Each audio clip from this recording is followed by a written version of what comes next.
Hello friends, जय हिंद to all of you. स्वागत है आप सभी का आपके अपने परिवार एजुकेशन अप पर। कैसे हैं आप सभी? उम्मीद करता हूँ सभी एकदम स्वस्थ होंगे और अपनी स्टडी में बिल्कुल व्यस्त होंगे। तो जैसा कि आपको कल मैंने कहा था कि एक स्पेशल टॉपिक लेंगे संडे को, और आज का टॉपिक जो जिसकी इस टाइम आपके सिलेबस में जो ऐड हुआ है, हालांकि पिछली बार भी था वो, इस टाइम उसके थोड़ा सा उसमें एक नाम परिवर्तित कर दिया। नाम बस उसका मतलब कहते हैं ना, पर्यायवाची दे दिया। वो टॉपिक अपन लेंगे उनके। हालांकि क्लासेस शायद मेरे हिसाब से यूट्यूब पे मुश्किल ही मिल पाए उनकी, तो सोचा कि ये टॉपिक आपको करवा दिया जाए, क्योंकि इजी तो नहीं है बट इजी है, हम बना लेंगे इसको इजी। ओके, तो उस टॉपिक का नाम है बेरोजगारी, और उसको अपने एक टॉपिक एक और दिया ना, गरीबी। बेरोजगारी और गरीबी ये दोनों हैं, दो को एक साथ आज कंप्लीट कर लेंगे अपन। बेरोजगारी और गरीबी ये दो टॉपिक आपके जो ज्योग्राफी वाले पोर्शन में है। आप चाहे जियोग्राफी बोलो चाहे इकोनॉमी बोलो, कुछ बोलो, इसमें आ रहे हैं। ओके, तो शुरुआत करते हैं बेरोजगारी की। और सबसे बड़ी बात, हम बेरोजगारी से बचने के लिए तो ये तैयारियां कर रहे हैं ना, तो बस इस टॉपिक को पढ़ना जरूरी है। एक क्वेश्चन एग्जाम में आपको जरूर देखने को मिल सकता है। करते हैं शुरुआत। हेडिंग निकाल लीजिए बेरोजगारी। आराम से बिल्कुल डिटेल में पढ़ेंगे, पूरा घंटे 2 घंटे क्लास चलेगी, जितनी भी चलेगी, जितनी लंबी भी होगी, कोशिश करेंगे आराम से पूरा टॉपिक पूरा करेंगे। जितनी भी लंबी क्लास होगी कोई दिक्कत नहीं, अपने आराम से करेंगे इसको। शुरुआत करते हैं आज की क्लास की। हेडिंग निकाल लीजिए बेरोजगारी। बेरोजगारी एक तो ये था इसका कि मैं इसकी पीडीएफ जो होती है वो पूरी बनी बनाई ले आता, और यहाँ आपके सामने स्लाइड टू स्लाइड रखी और आपको पूरा करवा दिया। ऐसा अपने पास कोई सिस्टम नहीं है, हम खुद लिखेंगे, आप भी उसी से लिखना। बस इतने डिटेल में लिखने की जरूरत नहीं, आप शॉर्ट में लिख सकते हो, बस टॉपिक समझ में आना चाहिए। क्लियर? ओके, बेरोजगारी की बात करने से पहले कि बेरोजगारी क्या है, हालांकि वो तो हमें पता है बेरोजगारी क्या है, बट उससे पहले एक डेफिनेशन होती है किस चीज़ की। अब हमें पता है कि बेरोजगारी क्या है, लेकिन उसको एक डेफिनेशन के रूप में भी तो रिप्रेजेंट करना पड़ता है ना। एग्जाम में कई बार स्टेटमेंट आ जाता है कि ये क्या चीज़ है, तो पूछ लेगा। तो जरूरी नहीं कि वो बेरोजगारी की परिभाषा दे, ऐसी परिभाषा किसी और चीज़ की भी दे सकता है। तो पहले कुछ जो बेसिक वर्ड्स हैं उनके बारे में अपन जान लेते हैं, उसके बाद पता चलेगा कि बेरोजगारी है क्या। तो शुरुआत करते हैं। सबसे पहला पॉइंट आता है इस पे, सबसे पहला पॉइंट क्या आता है? कार्यकारी जनसंख्या। पहला पॉइंट आता है। देखो, टाइम वेस्टिंग वाला ऐसा कोई सिस्टम नहीं है कि मैं यहाँ पे टाइम वेस्ट करूँ। आपका सिर्फ लास्ट में 1 मिनट जरूर लेता हूँ मैं, वो भी लाइक कमेंट शेयर करने के लिए। तो कुछ लोग पूरे क्लासेस में करते रहते हैं, हम लास्ट में करते हैं, इसलिए आप लोग कम करते हो, बट कोई ना, आपका वाला होना चाहिए कैसे भी हो। सबसे पहले देखते हैं कार्यकारी जनसंख्या। बेरोजगारी की बात बाद में करेंगे कि बेरोजगारी है क्या, कैसे होता है, इसके बारे में डिटेल बाद में पढ़ेंगे। उससे पहले अपन पढ़ते हैं कार्यकारी जनसंख्या। कार्यकारी जनसंख्या नाम से आपको स्पष्ट हो रहा, काम करने वाली जनसंख्या। बट वही बात कि बिना डेफिनेशन कुछ नहीं होता। कार्यकारी, जब भी देखो मैं से किसी भी चीज़ की बात करूंगा उसमें, इस बेरोजगारी वाले टॉपिक में, उसमें एज रहेगी आपकी 15 से लेकर के 64 वर्ष तक। आपको कई बुक्स में, ये मैं फिर क्लियर बोल देता हूँ, कई ऐसी बुक्स आएंगी, कई ऐसी गाइड्स आएंगी बड़ी बड़ी संस्थाओं की, बड़े बड़े राइटर्स की, उनमें आपको 16 से 64 मिलेगा। बट यकीन मानिए 15 से 64 ही राइट है आपका आंसर। ओके, क्योंकि ऑथेंटिक जो बुक्स है ना, जैसे आरबीएसई बोर्ड्स की, उनमें जाके आप देख सकते हैं, वहाँ पे क्या होगा, 15 से 64 आपको मिलेगा। तो जब भी एज की बात करेंगे, एज कौन सी याद रखनी आपको? 15 से 64 वर्ष। ठीक है, अब बात करते हैं कार्यकारी जनसंख्या के बारे में। पहले मैं आपको समझा देता हूँ, फिर मैं आपको लिखवा देता हूँ। कार्यकारी जनसंख्या क्या होती है? कार्यकारी जनसंख्या वो होती है जिसकी कंडीशन नंबर 1 क्या, कि वो 15 से 64 वर्ष तक होनी चाहिए। 15 से लेकर के 64 वर्ष के बीच की होनी चाहिए। हालांकि 15 का भी हो सकता है, 64 का भी हो सकता है, यानी 15 से 64 वर्ष तक की आयु का होना चाहिए। उसके बाद वह क्या होना चाहिए?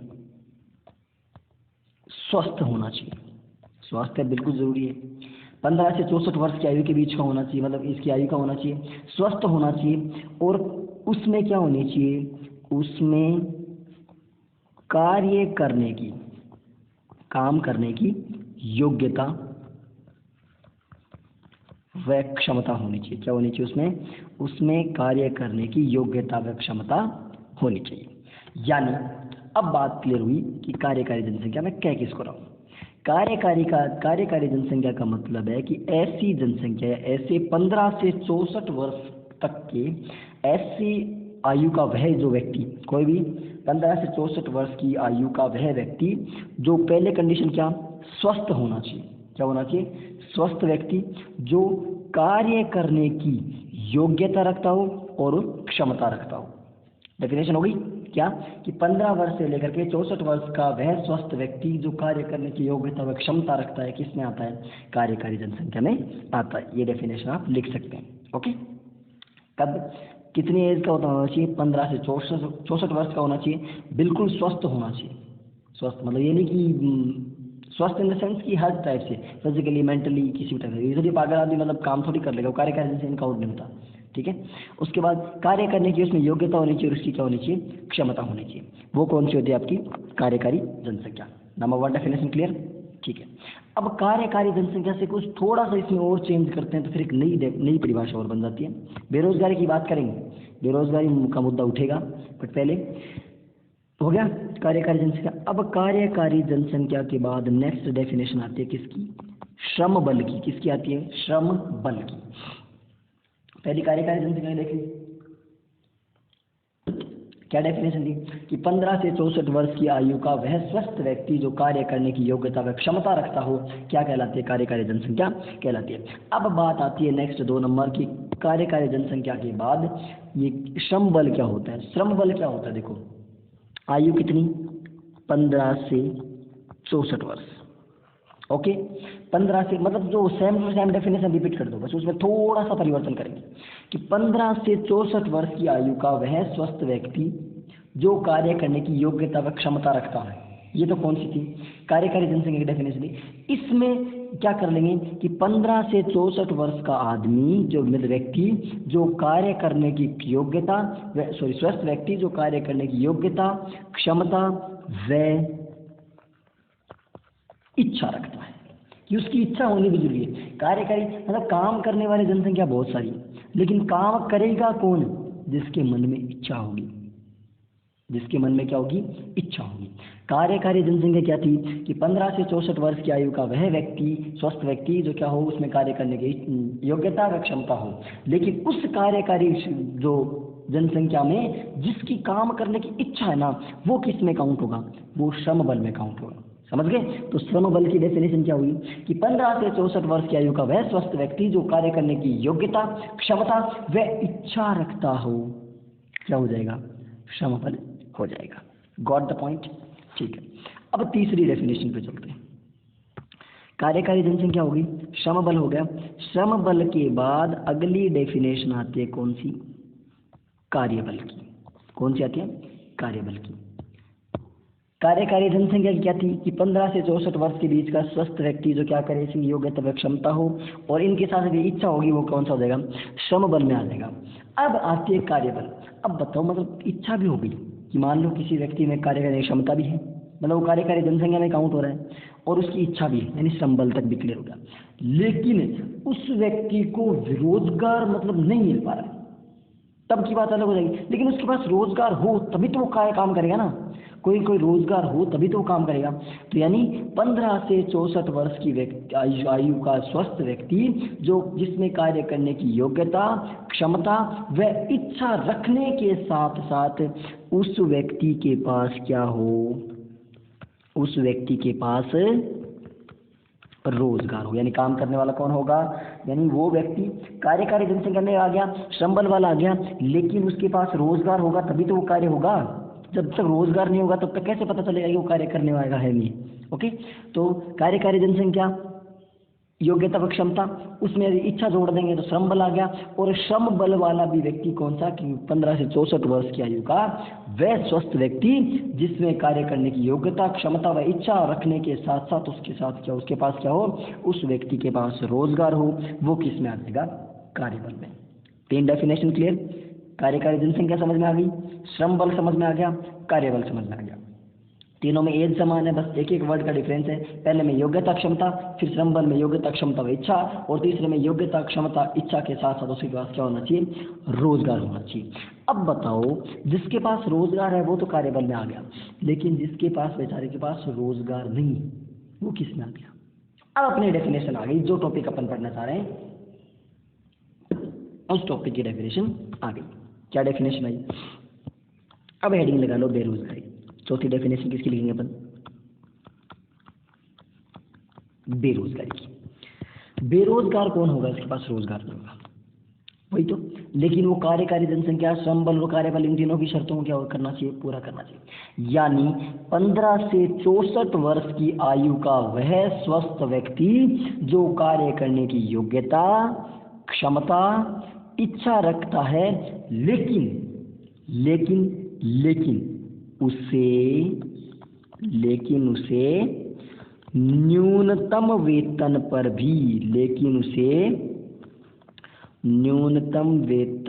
भी रोजगार प्राप्त नहीं होता है। क्या नहीं होता है? न्यूनतम वेतन पर भी रोजगार प्राप्त नहीं होता है। वो क्या होगा? वो आएगा बेरोजगार में। वो कौन आएगा? बेरोजगार। और ये वाली डेफिनेशन क्या हो जाएगी? बेरोजगारी हो जाएगी। Got the point?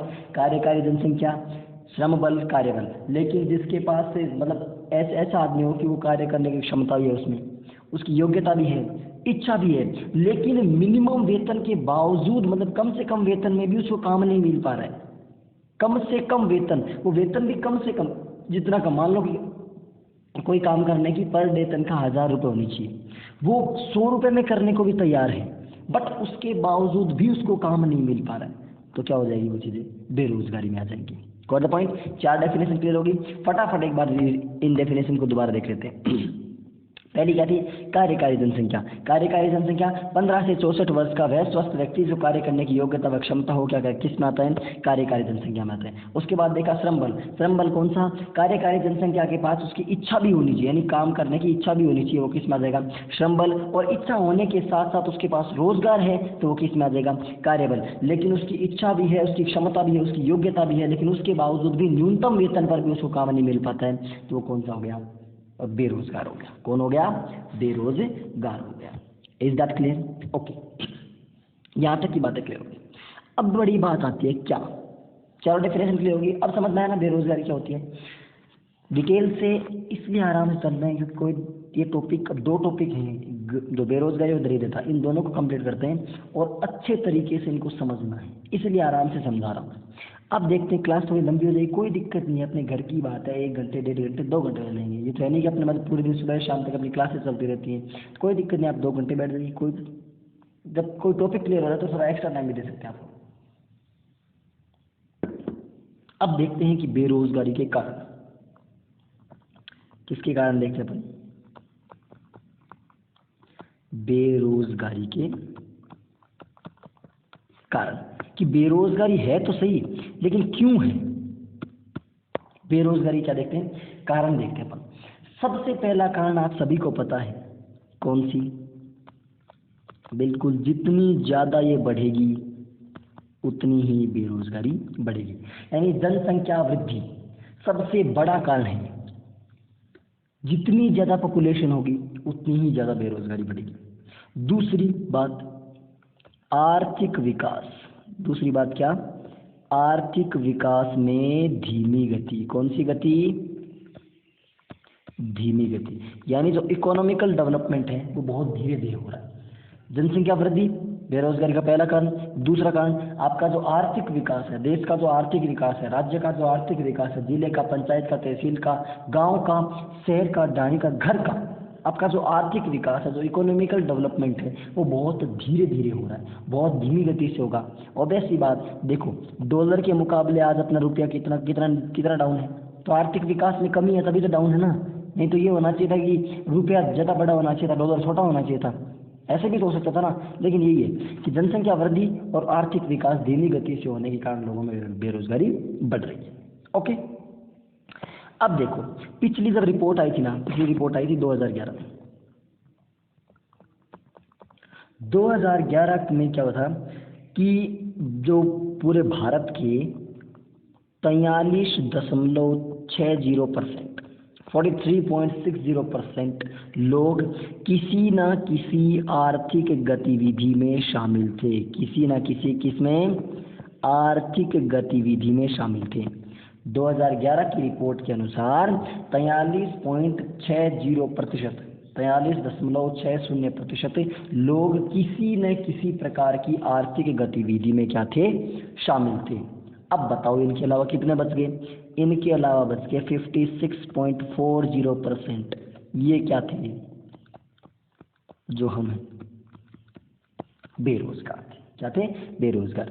यानी 2011 के सर्वे के अनुसार 43.60% लोग किसी न किसी प्रकार की आर्थिक गतिविधि में शामिल थे, लेकिन बाकी जो बच गए 56.40 वो सब क्या थे, वो सब के सब बेरोजगार थे। Is that clear? ओके, अब चलते हैं आगे। अब राज्यों की, अब मतलब अभी पूरे देश के आगे अब राज्य की बात कर लेते हैं कि काम करने वाले की जो प्रतिशत की दृष्टि से टॉप जिले कौन कौन से, कि कोई भी डिस्ट्रिक्ट है उसमें काम करने वाले काम करने वालों का प्रतिशत कौन से जिलों में ज़्यादा है। सबसे ज़्यादा काम करने वाले लोग कौन से डिस्ट्रिक्ट में, प्रतापगढ़ में। कौन से ज़्यादा है, प्रतापगढ़ में। और उसके बाद किस में आते हैं, चित्तौड़गढ़ में। यानी काम करने वाले लोगों का प्रतिशत की दृष्टि से सबसे टॉप जिला कौन सा है, प्रतापगढ़, और उसके बाद कौन सा है, चित्तौड़गढ़।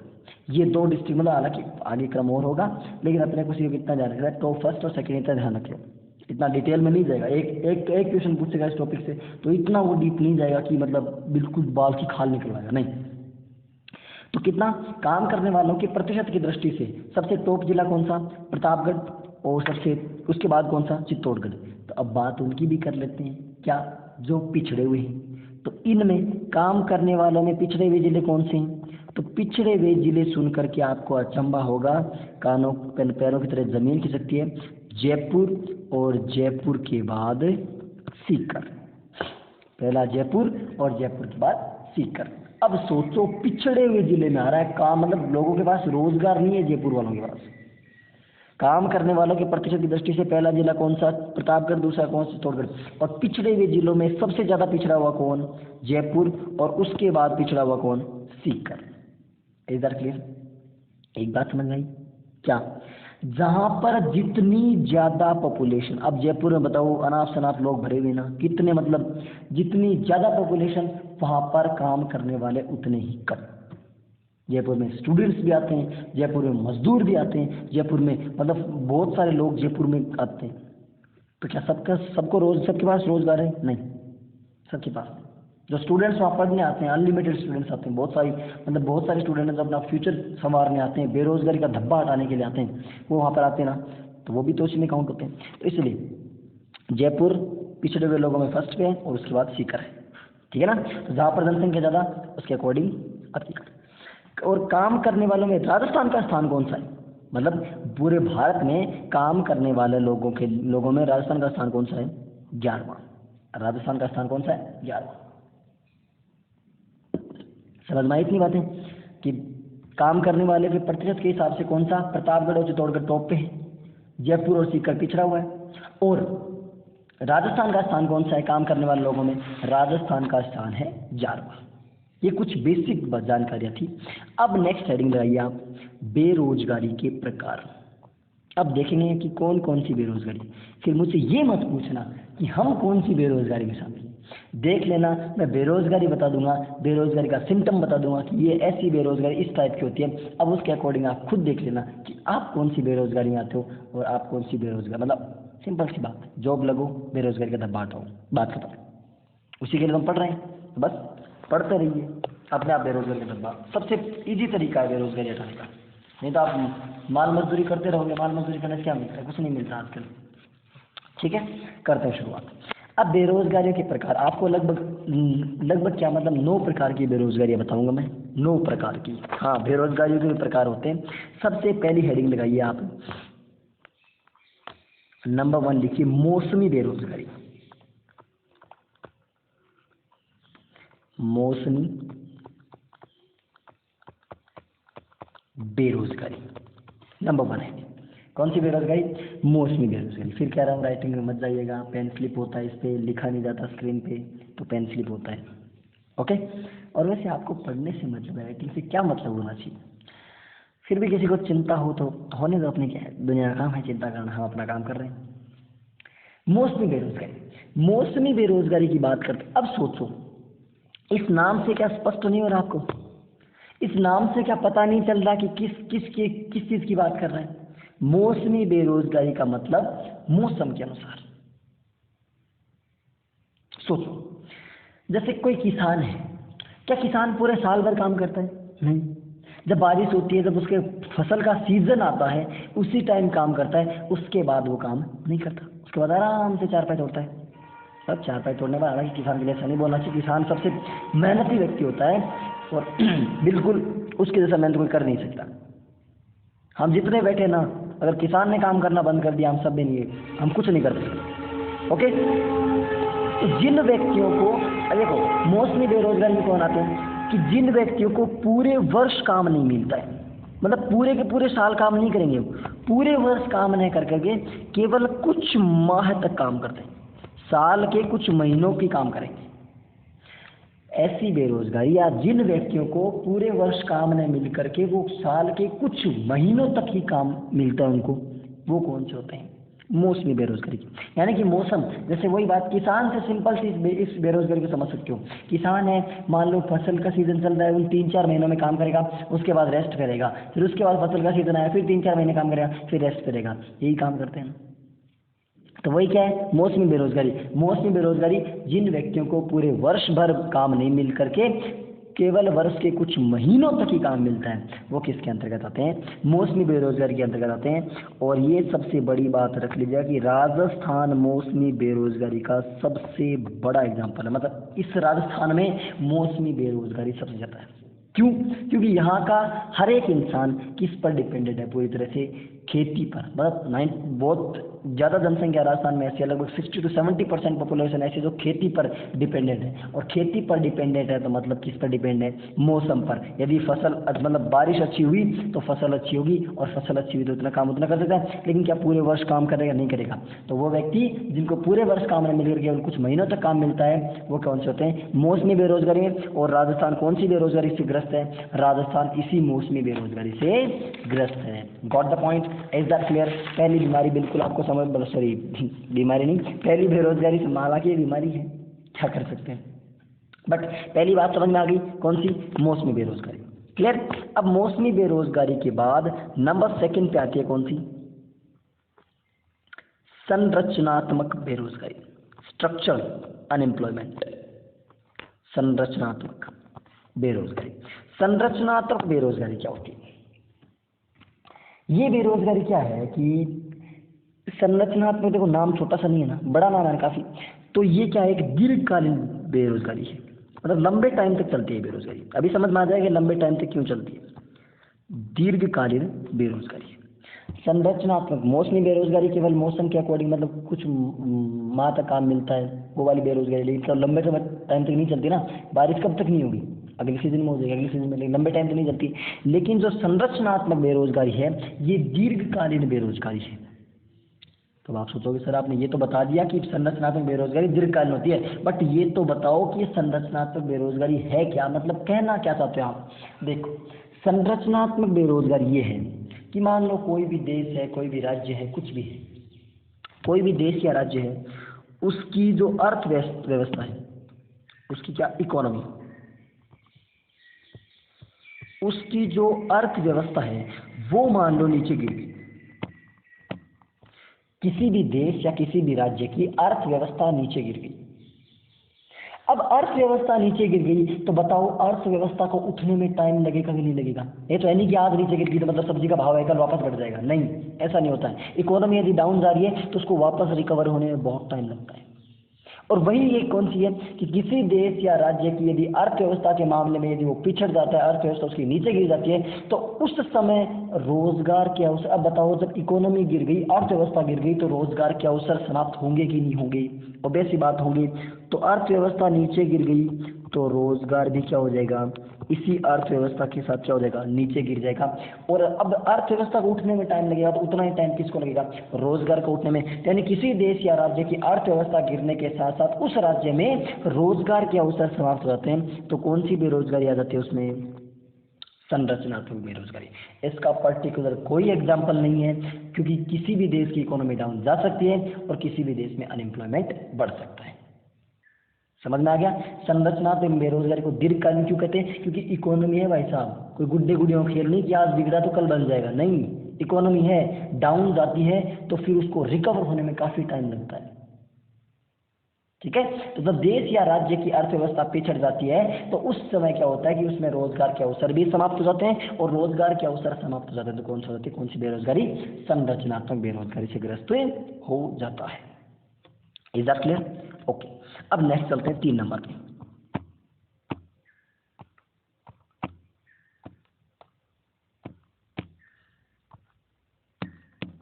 तीन नंबर पे चलते हैं। 3 नंबर कौन सी है? 3 नंबर लेते हैं प्रच्छन्न बेरोजगारी, जो आपसे सबसे ज्यादा पूछी जाती है। ये तो सबको याद होगी, प्रच्छन्न बेरोजगारी होती क्या है? अगर आपको याद है तो आप कमेंट करके बताइए मुझे फटाफट कि प्रच्छन्न बेरोजगारी, जिस बेरोजगारी के बारे में आपको पता हो ना, कोई भी फैक्ट आपको पता हो तो आप कमेंट सेक्शन में कमेंट कीजिए। आप बताओगे मुझे बताते पता चल जाएगा कि हाँ सामने वाला क्या मतलब क्या सोच रहा है, कितना उसने पढ़ा है। प्रच्छन्न बेरोजगारी होती क्या है? आप जवाब दीजिए तब तक मैं बताता हूँ। देखिए, प्रच्छन्न बेरोजगारी होती है कि जब कोई, मान लो कि जैसे एक कोई कंपनी है, एक एग्जांपल समझाता हूँ आपको। मान लीजिए ये कोई कंपनी है, ओके, ये कोई कंपनी है, इस कंपनी में 400 मजदूर काम करते हैं। ठीक है, इस कंपनी में 400 मजदूर काम करते हैं। 400 मजदूरों में से ऐसे हैं कि 300 तो मजदूर ऐसे हैं जो बिल्कुल दिल लगाकर, मन लगाकर काम करते हैं। हालांकि और इनसे क्या होता है, इन 300 मजदूरों से कंपनी द्वारा पूरा का पूरा प्रॉफिट मिल रहा है। क्या मिल रहा है? कंपनी को फायदा मिल रहा है, बहुत ज्यादा फायदा मिल रहा है। जो 100 मजदूर बच गए ना, उन 100 मजदूरों का हालांकि काम तो वो भी कर रहे हैं, बट उनसे कंपनी को किसी प्रकार का ना ही तो कोई प्रॉफिट हो रहा, ना ही कोई लॉस हो रहा, कोई मतलब नहीं उनको कंपनी से। मतलब एक कंपनी है कोई भी, उस कंपनी में 400 मजदूर है, एक एग्जांपल समझा रहा हूँ, इसकी डेफिनेशन मैं समझा दूंगा, पहले तो सिर्फ समझा रहा हूँ वो समझिए। एक कंपनी है, उसमें 400 मजदूर काम कर रहे हैं, 400 मजदूरों में से 300 मजदूरों के तो फर्क पड़ता है कंपनी को, वो कंपनी में मतलब उनके माध्यम से कंपनी को प्रॉफिट हो रहा है। लेकिन 100 मजदूर ऐसे हैं जिनके काम करने न करने से कंपनी को ना ही तो कोई प्रॉफिट होने वाला है और ना ही कोई लॉस होने वाला है, यानी कंपनी को कोई फर्क नहीं पड़ता है। तो कंपनी को क्या नहीं पड़ने वाला? कोई भी फर्क नहीं पड़ने वाला कि वो काम करें नहीं करें। तो अब एक बात बताइए कि कंपनी अगर इन 100 मजदूरों को यहां से हटा दे तो बताइए कंपनी को प्रॉफिट होगा कि नहीं होगा? बिल्कुल 100 मजदूरों का वेतन बता सब बच जाएगा, लेकिन कंपनी को कोई फर्क पड़ेगा? नहीं फर्क पड़ेगा, क्योंकि उनके होने न होने से तो कंपनी की कोई मतलब कोई फर्क ही नहीं पड़ रहा। वो तो काम करें चाहे नहीं करें, कंपनी को कोई फर्क नहीं पड़ रहा।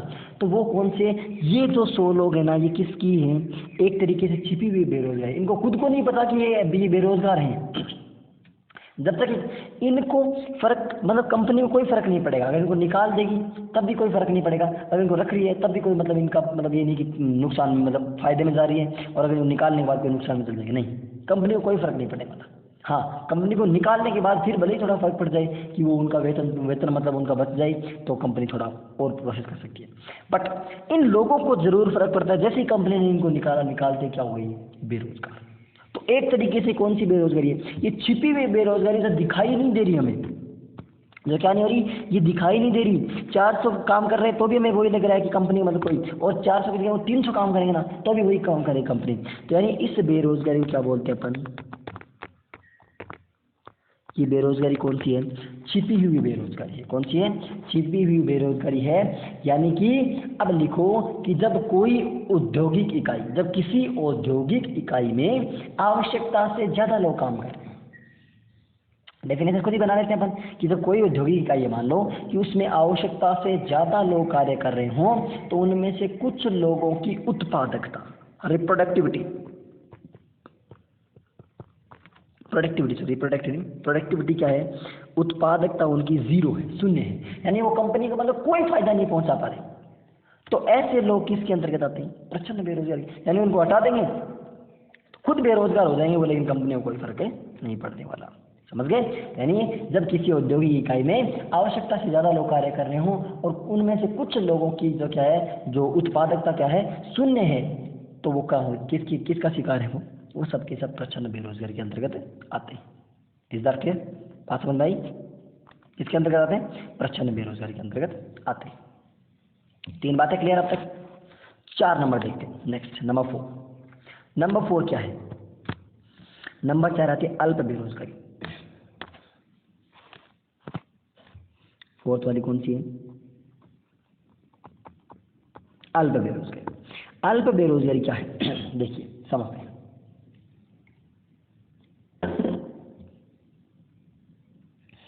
अब मान लो अल्प बेरोजगारी का सेंस होता है कि मतलब बेरोजगार रही भी और नहीं भी रही। कैसे? सपोज करो एक आदमी है, उसको घर चलाने के लिए नॉर्मल लेते हैं अपन, कम से कम महीने के उसको 10,000 रुपये चाहिए। ठीक है, एक नॉर्मल मतलब बिल्कुल ज़्यादा मैं हाई स्टैंडर्ड की बात नहीं कर रहा, बिल्कुल नॉर्मल। उसके पास कोई काम नहीं है।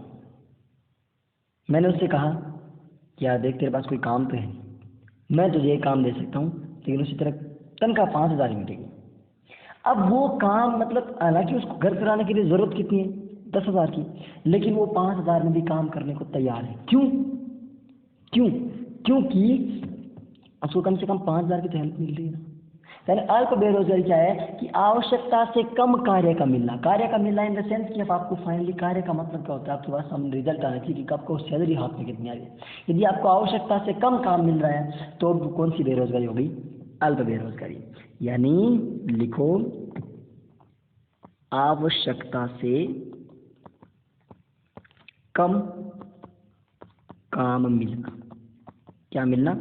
आवश्यकता से कम काम मिलना। Is that clear?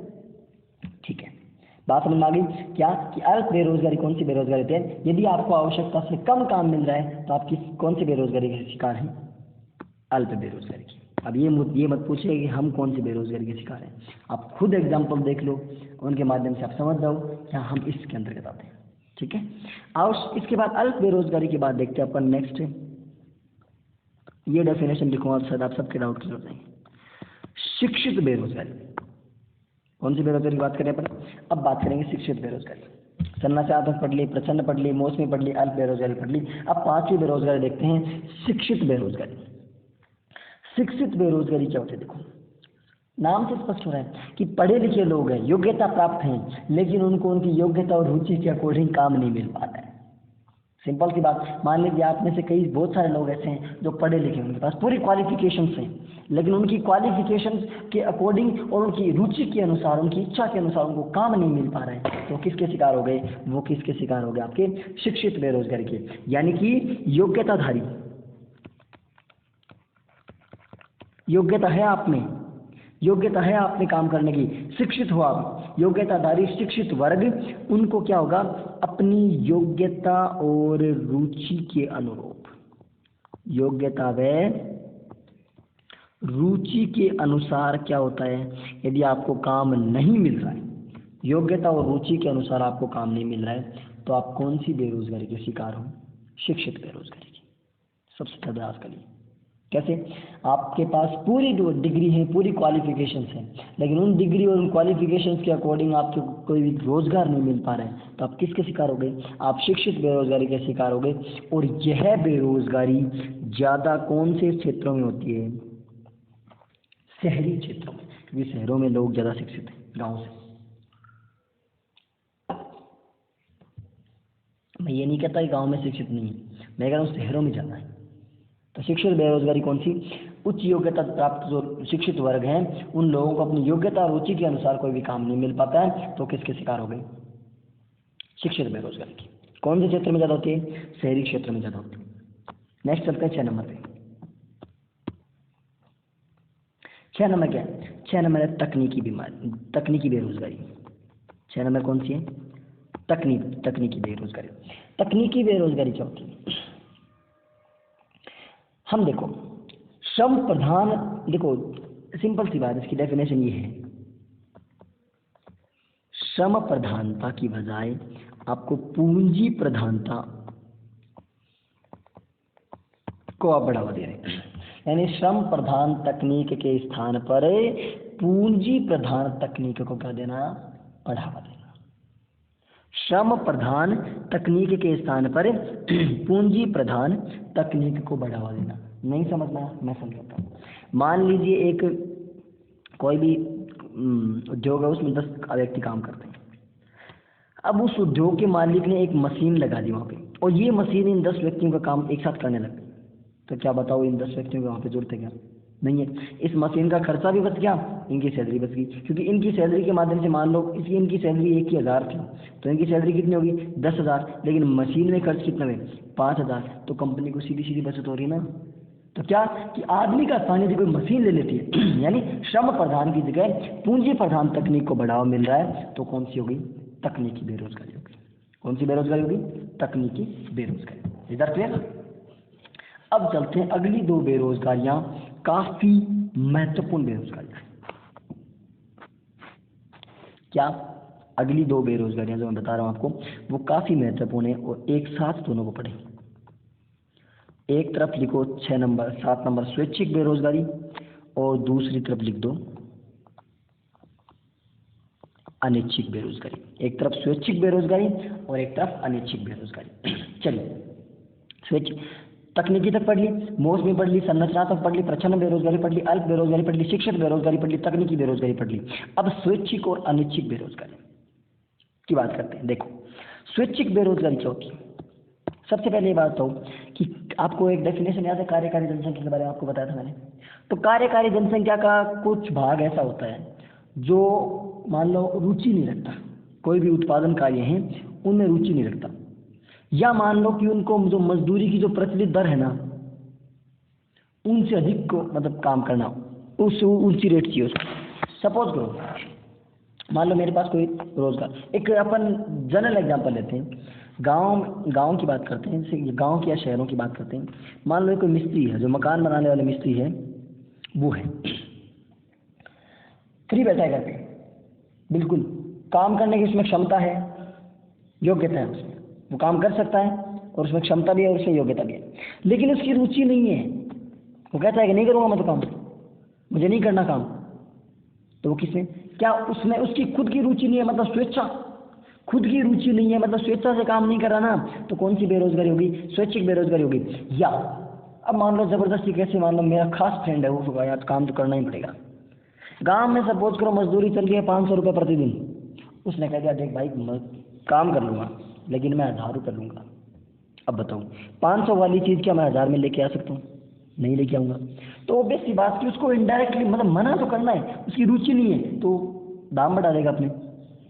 समझ में आया क्या कहना चाहता हूँ? कि लिखो डेफिनेशन की कि कार्यकारी जनसंख्या का एक भाग, कोई भी कार्यकारी जनसंख्या है उस कार्यकारी जनसंख्या का एक भाग या तो उत्पादन कार्यों में आपकी रुचि नहीं लेगा, या तो उत्पादन कार्यों में रुचि नहीं लेगा, और रुचि ले लेगा ना, रुचि ले लेगा तो अपनी जो मजदूरी की जो प्रचलित दर है ना उनसे अधिक दर मांगेगा, उनसे अधिक मजदूरी पर काम करने को तैयार हो जाता है। तो वो कौन सी बेरोजगारी हो जाती है?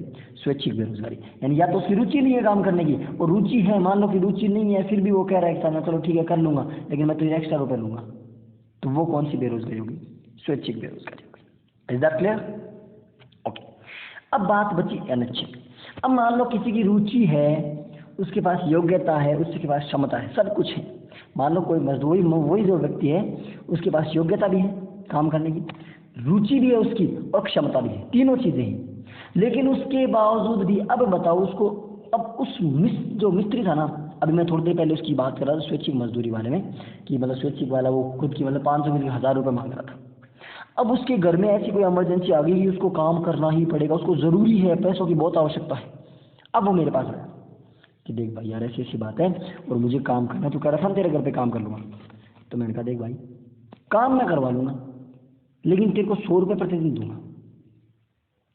अब बताओ वो काम करने को तैयार होगा कि नहीं होगा? होगा काम करने को तैयार, लेकिन क्या उसका मन है? अब वहाँ पे मन नहीं हो पाएगा, काम करना पड़ेगा उसको, क्योंकि उसके घर में मतलब ज़रूरत है ना पैसों की, वो काम करने को तैयार होगा, लेकिन क्या मैंने उसको जो रेट चल रही थी उस रेट से कम रेट दी ना, तो यानी जो आपकी मजदूरी की जो प्रचलित दर है, मान लो कोई भी दर चल रही है मार्केट में, कोई भी रेट चल रही है, उस रेट से मैंने उसको क्या दिया? उसको कम पैसे दिए, उस दर से मैंने कम दर में मेरे वो काम कर रहा है, तो कौन से हो गया? अनैच्छिक बेरोजगारी होगी। Is that clear? दोनों समझ में आई? स्वैच्छिक बेरोजगारी में कि उसके पास क्षमता है, योग्यता है, लेकिन रुचि नहीं है, और अगर रुचि है तो वो किसमें, वो योग्यता से अधिक पैसे मांग रहे हैं, तो वो कौन सी होगा, वो होगी आपकी स्वैच्छिक बेरोजगारी। और अनैच्छिक कौन सी होगी, कि उसके पास रुचि है, योग्यता, क्षमता, तीनों चीजें, लेकिन उसके बावजूद उसको काम नहीं मिल पा रहा है, और क्या होता है, जो प्रचलित दर हैं उन प्रचलित दरों से कम दर में काम करने को तैयार है, तो कौन सी बेरोजगारी होगी, अनैच्छिक बेरोजगारी होगी। Is that clear? Got the point? ठीक है, अब चलते हैं। अब लास्ट एंड फाइनल 9 नंबर कौन सी है, घर्षणात्मक बेरोजगारी।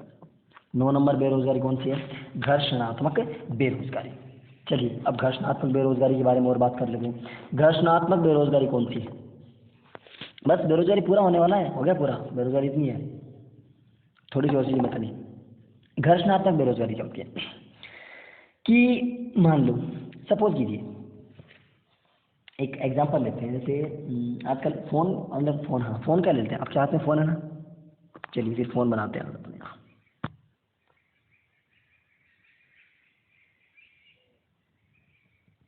ये मान लीजिए आपका एंड्रॉइड है, ओके, ये आपके पास फोन है, ये या फिर ये नया मान लो कोई फ़ोन आया है, मान लो ये कोई XYZ कोई कंपनी है, उसका नया फ़ोन है, बिल्कुल नया लेटेस्ट वर्जन है, आपको इसका पता नहीं पता है, आपको कोई फ़ोन लेना है, या फिर ये मान लीजिए उस कंपनी का XYZ कंपनी का पहले का मॉडल है, और ये मान लीजिए उसका नया मॉडल आ गया।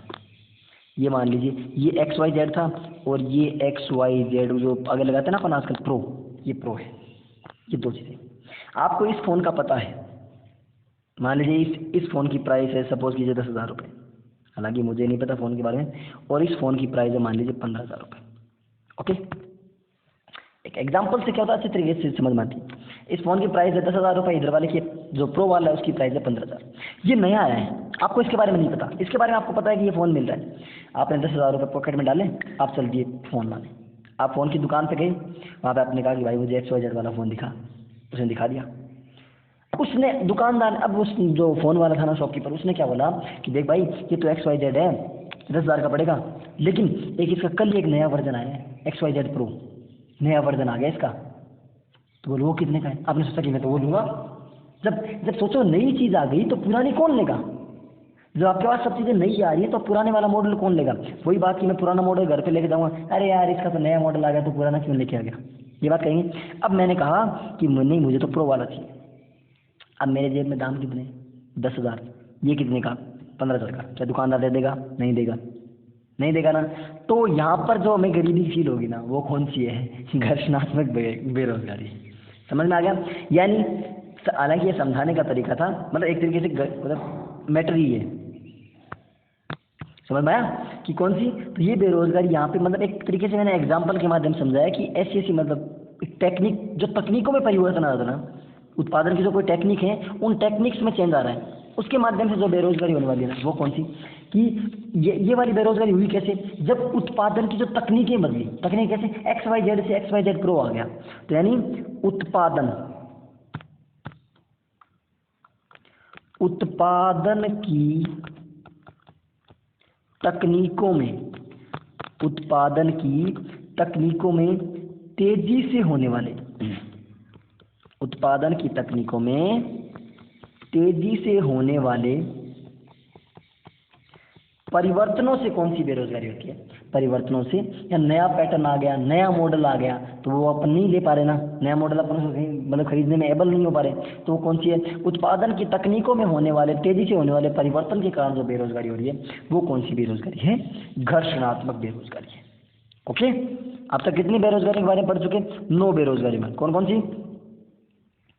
कौन सी बेरोजगारी के बारे में पढ़ चुके। पहले मौसमी बेरोजगारी पढ़ी, मौसमी के बाद संरचनात्मक पढ़ी, संरचना के बाद प्रच्छन्न बेरोजगारी पढ़ी, प्रच्छन्न के बाद पढ़ी अल्प बेरोजगारी, अल्प के बाद पढ़ी शिक्षित बेरोजगारी, शिक्षित के बाद पढ़ी तकनीकी बेरोजगारी, तकनीकी के बाद पढ़ी स्वैच्छिक और अनैच्छिक, 8 हो गई, और लास्ट में पढ़ी घर्षणात्मक बेरोजगारी।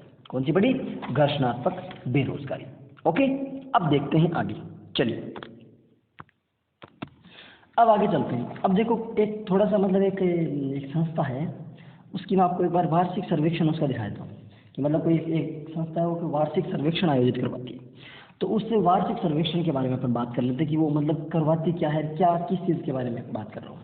ओके, तो हेडिंग लगाइएगा एक, हेडिंग लगा लीजिए PLFS। PLFS ये कोई संस्था, अभी फुल फॉर्म इसकी बता दूँ, कोई दिक्कत नहीं, एक बार पहले देख लीजिए। PLFS की सबसे पहले फुल फॉर्म देख लेते हैं। फुल फॉर्म क्या होती है? Periodic labour force survey.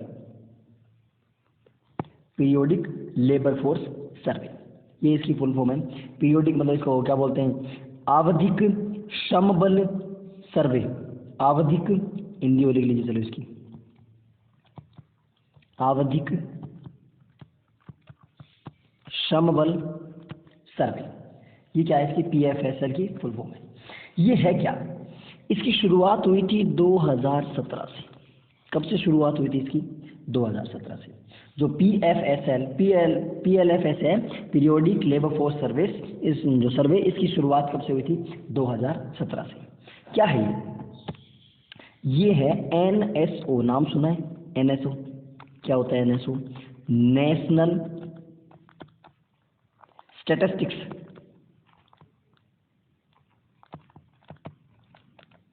Organisation, राष्ट्रीय सांख्यिकी संघ। NSO नेशनल स्टैटिस्टिक्स ऑर्गेनाइजेशन, उसके द्वारा, इस NSO के द्वारा आयोजित एक क्या है? वार्षिक सर्वेक्षण।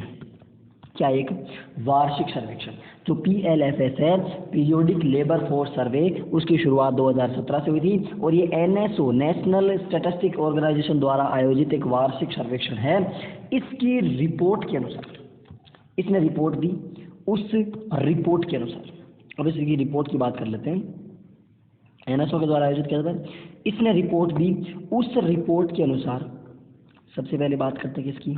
2017-18 की, फिर बात करेंगे 2018-19 की, फिर बात करेंगे 19-20 की। उसके बाद अब तक कोई सर्वे आया नहीं।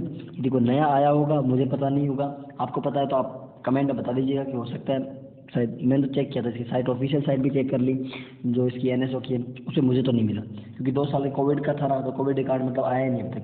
20-21 का भी नहीं आया, 21-22 का भी नहीं आया। बाकी अगर आपके ध्यान में हो तो मुझे बता देना। 17-18 की बात करें, 17-18 में जो बेरोजगारी दर थी ना, वो कितनी थी? PLFS NSO द्वारा आयोजित PLFS जो सर्वे हुआ था, उस सर्वे में क्या था? 2017-18 की बेरोजगारी दर कितनी थी? 6.1%। कितनी थी? 6.1%। तो 2002 इसकी NSO के द्वारा जारी PLFS की जो रिपोर्ट है, उसमें 2017 में कितना था इसका? 6.1%। ओके। उसके बाद 2018-19 में कितना था? 5.8%। और फिर 2019-20 में और कम होगी बेरोजगारी दर, कितनी होगी? 4.8%। Is that clear? ये क्या था? ये जो इसका सर्वे है ना, कि जो PLFS की जो मतलब पीरियोडिक लेबर फोर्स सर्वे, उसके अनुसार 2017-18 में बेरोजगारी दर कितनी थी? 6.1%। 2018-19 में कितनी थी? 5.8%। और 2019-20 में कितनी थी? 4.8%। ठीक है। उसके बाद कार्यशील जनसंख्या दर कितनी थी? 2019-20 की बात कर रहा हूँ। 2019-20 में कार्यशील जनसंख्या बताई थी ना आपको, इसकी इच्छा हो, जिसकी क्षमता और जो क्या होनी चाहिए, उसमें योग्यता और क्षमता होनी चाहिए। कार्यशील जनसंख्या की दर कितनी है? कार्यशील जनसंख्या की दर प्रतिशत कितनी है? 38.2%। 38.2%। और इनमें से महिलाओं की, बेरोजगार महिलाएं कितनी थी? बेरोजगार महिलाएं थी 42%। कितनी बेरोजगार महिलाएं थी 2019-20 के सर्वे के अनुसार? 42%। ओके। तो ये आपकी बेरोजगारी पूरी होती है। समझ में आया? समझ में आई चीजें? क्या? ये आपकी बेरोजगारी पूरी होती है। जो बेरोजगारी का टॉपिक था ना, वो बस इतना ही। अब डिटेल्स तो देखो, अगर IAS RAS लेवल का पढ़ना है ना, मतलब हालांकि वीडियो में उनसे भी मतलब जैसे प्री का जो लेवल था ना, उसको देख लो, लेकिन इससे ज़्यादा डीप नहीं पूछेगा आई थिंक। और फिर ज़्यादा पूछेगा तो फिर क्वेश्चन आंसर जब करेंगे ना, थोड़ा और डीप लेंगे इसको। ओके। अब एक बार इसको फटाफट एक बार देख लेते हैं कि शुरुआत से अब तक क्या देखा। पहले हमने बेरोजगारी के बारे में देखा, बेरोजगारी देखने से पहले हमने कार्यकारी जनसंख्या के बारे में देखा, कार्यकारी जनसंख्या के बाद हमने श्रम बल और कार्यबल को देखा। श्रम बल और कार्यबल के इनको मतलब हालांकि बेरोजगारी अपनी कंप्लीट होगी तो मैं क्लियर करता चलता हूँ। श्रम बल और कार्यबल देखा, श्रम बल और कार्यबल के बाद में अपन ने देखा किसको? बेरोजगारी को। बेरोजगारी के बाद उसके देखिए बेरोजगारी कारण, फिर 2011 की जो मतलब जो रिपोर्ट थी, जो जो थी उसमें देखा था, उसके अकॉर्डिंग फिर काम करने वाले जो उनका प्रतिशत कौन से डिस्ट्रिक्ट में था, सबसे ज़्यादा पिछड़ा कौन सा था, राजस्थान में कौन सा नंबर था, ये देखा। फिर अपन देखिए बेरोजगारी के प्रकार, सबसे पहले मौसमी बेरोजगारी, फिर देखिए अपन ने संरचनात्मक, तीसरी देखिए अपन ने प्रच्छन्न, प्रच्छन्न के बाद चौथी देखिए अल्प, फिर पांचवी देखिए शिक्षित, छठी देखिए तकनीकी, सातवीं और आठवीं देखिए स्वैच्छिक और अनैच्छिक, उसके बाद नौवीं अपन ने देखी घर्षणात्मक बेरोजगारी। उसके बाद PLFS की रिपोर्ट देखी, और PLFS की रिपोर्ट के बाद अपन ने NSO की जो सर्वे था ना, जो PLFS उसके बारे में अपन ने डिस्कशन किया। ये बेरोजगारी की बातें कंप्लीट होती हैं, समझ में आया। अब बेरोजगारी के बाद अपन चलते हैं, मतलब हालांकि अभी बेरोजगारी पूरी नहीं हुई, बेरोजगारी टॉपिक पूरा हो गया, लेकिन अभी बेरोजगारी फिर क्योंकि अभी किसमें गरीबी हो रही है ना, तो गरीबी पढ़ करके फिर जो बेरोजगारी और गरीबी के लिए जो कुछ योजनाएं चलाई गई है ना, वो योजनाएं आपको और बता देंगे, फिर आपका बेरोजगारी और गरीबी दोनों टॉपिक एक साथ आपके क्लियर हो जाएंगे। क्लियर। अब चलते हैं अपन, अब नेक्स्ट हेडिंग लगा लीजिए आप। देखो पिछला जो सिलेबस था ना, जो ग्राम सेवक जो प्री का, जो वीडियो मेंस का जो प्री का सिलेबस था, उसमें आपके टॉपिक था दरिद्रता या निर्धनता। अब क्या उसका नाम बदले गरीबी कर दिया बस, और कोई चेंज नहीं है। तो हेडिंग लगा लीजिए, अगला टॉपिक कौन सा आपका, दरिद्रता। अब ये मत सोचना कि मतलब गरीबी तो कराया नहीं, दरिद्रता है, कोई बोलते हैं गरीबी, और इसी को बोलते हैं निर्धनता, इसी को बोलते हैं पॉवर्टी। ओके ठीक है। अब बात करते हैं ओटी क्या है। सबसे पहले इसकी डेफिनेशन कौन देगा, डेफिनेशन कोई ऐसी संस्था देगी जो मतलब पूरे विश्व भर में प्रसिद्ध हो। गरीबी की डेफिनेशन वही तो देगी ना। देखो यूनाइटेड नेशन ऑर्गेनाइजेशन, संयुक्त राष्ट्र संघ, संयुक्त राष्ट्र संघ की एक सहायक संस्था है। कौन सी है, संयुक्त राष्ट्र संघ की एक सहायक संस्था है FAO। FAO की फुल फॉर्म अभी मैं आपको बताता हूँ। इसके निदेशक थे, जब शुरुआत बनी थी उसके निदेशक कौन थे, इसके निदेशक थे लॉर्ड बॉयड।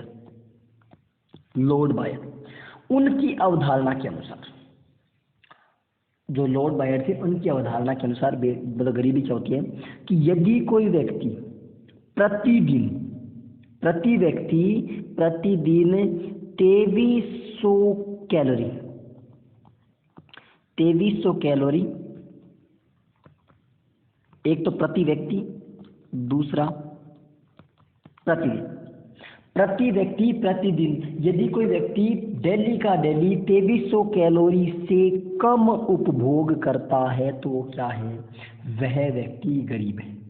किसके अनुसार, यूनाइटेड नेशन ऑर्गेनाइजेशन, संयुक्त राष्ट्र संघ UNO की एक सहायक संस्था है FAO, उसके अनुसार, उसके जो निदेशक थे लॉर्ड बॉयड, उनके अनुसार यदि कोई व्यक्ति प्रतिदिन 2300 कैलोरी से कम उपभोग करता है तो क्या है, गरीब है। क्या है, गरीब। अब सोच लो आप 2300 कैलोरी नहीं लेते हो तो आप गरीब हो, और अगर आप 2300 कैलोरी से ज़्यादा ले रहे हो तो आप गरीब नहीं हो। बस that's all, sorry just kidding. अब देखो, अब बात करते हैं FAO की। FAO की फुल फॉर्म क्या, food and agriculture, food and agriculture organization, food and agriculture organization. इसकी स्थापना 1945 में हुई थी। क्या था, गरीबी। UNO की एक सहायक संस्था है FAO, food and agriculture organization 1945। उसके निदेशक लॉर्ड बॉयड के अनुसार यदि कोई व्यक्ति प्रतिदिन 2300 कैलोरी से कम उपभोग कर रहा है वो क्या है, वो व्यक्ति गरीब है। ये आपकी गरीबी की डेफिनेशन। क्लियर। अब चलते हैं गरीबी की डेफिनेशन के बाद गरीबी के प्रकार। गरीबी जैसे निर्धनता के, जैसे बेरोजगारी के प्रकार थे ना, वैसे अपन किसके प्रकार के बारे में देखते हैं। अब अपन देखते हैं गरीबी के प्रकार के बारे में।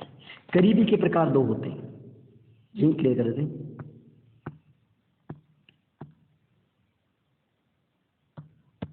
गरीबी के प्रकार कितने, दो प्रकार। कौन कौन से, पहला प्रकार सापेक्ष, दूसरा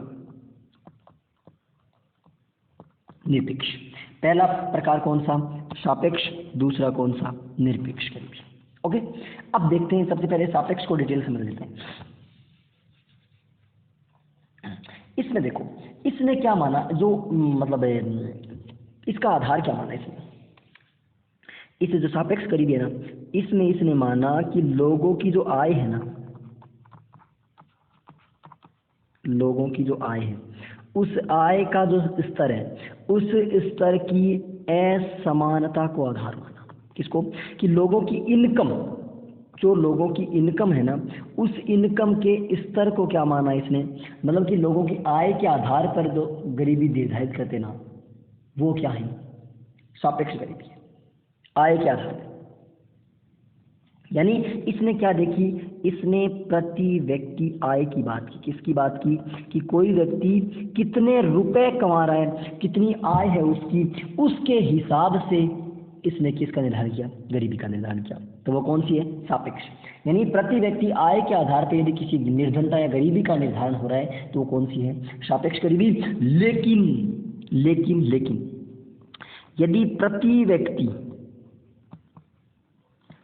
व्यक्ति कैलोरी के हिसाब से, यानी कि कोई व्यक्ति प्रतिदिन कितनी कैलोरी उपभोग कर रहा है, प्रति व्यक्ति कैलोरी की उपभोक्ता के आधार पर जिसका निर्धारण होता है वो कौन सी है? निरपेक्ष। वो कौन सी है? निरपेक्ष। बात समझ में आई? प्रति व्यक्ति आय के आधार पर सापेक्ष, प्रति व्यक्ति कैलोरी के आधार पर निरपेक्ष। क्लियर? ओके। अब देखो भारत कौन से में आता है? भारत आता है प्रति व्यक्ति, हालांकि भारत वैसे दोनों में है, बट उसके बाद भी भारत खुद को किस में रिप्रेजेंट कर रखा है?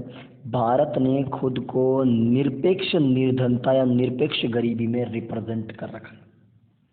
क्यों?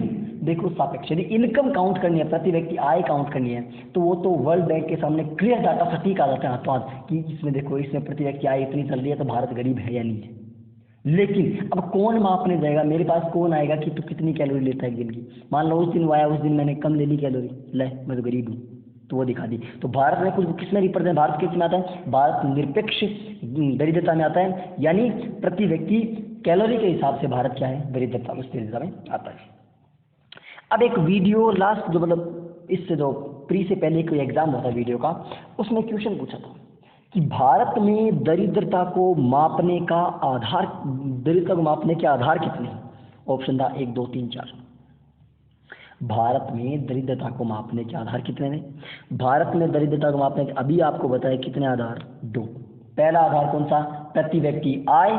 दूसरा आधार कौन सा? प्रति व्यक्ति कैलोरी, यानी कितनी व्यक्ति कोई कैलोरी उपभोग करेगा, वो कौन सी है? प्रति व्यक्ति कैलोरी।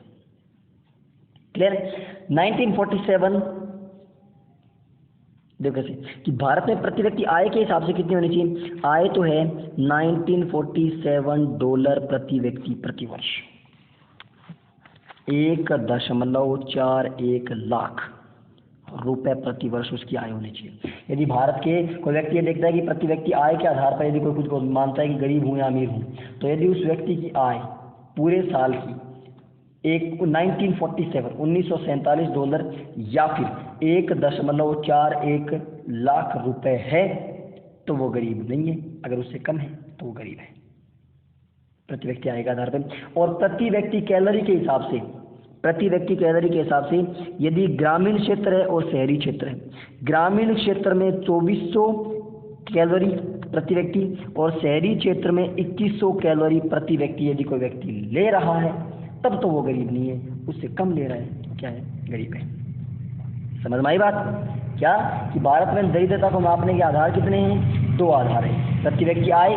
प्रति व्यक्ति आय के आधार पर यदि किसी व्यक्ति की आय $1947 प्रति वर्ष या फिर 1.41 लाख रुपए उसकी आय है, तब तो वो गरीब नहीं है, और उससे कम है तो गरीब है। और कैलोरी के हिसाब से यदि कोई व्यक्ति प्रतिदिन 2400 कैलोरी गांव में और शहरों में 2100 कैलोरी का उपभोग कर रहा है तो वो गरीब नहीं है, उससे कम वाला क्या है?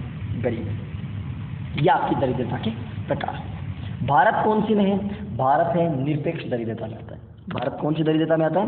निरपेक्ष दरिद्रता में आता है। बात में नहीं, इतनी बातें कह रहे। अब चलते हैं आगे वाले पॉइंट पे। आगे वाले पॉइंट पे चलने के लिए अपन एक बात करते हैं। देखो क्या कि दरिद्रता के कारण, अब देखो गरीबी की कारण आपको खुद को पता है, कारण लिखवाने की जरूरत नहीं है, मैं बोल देता हूँ बस इस बात को। जनसंख्या वृद्धि, जनसंख्या जितनी ज़्यादा बढ़ेगी सबसे बड़ा कारण ये। दूसरा, जैसे बेरोजगारी था, आर्थिक विकास में धीमी गति। यदि आपका आर्थिक विकास धीमी गति से हो रहा है, जनसंख्या वृद्धि एक नंबर कारण।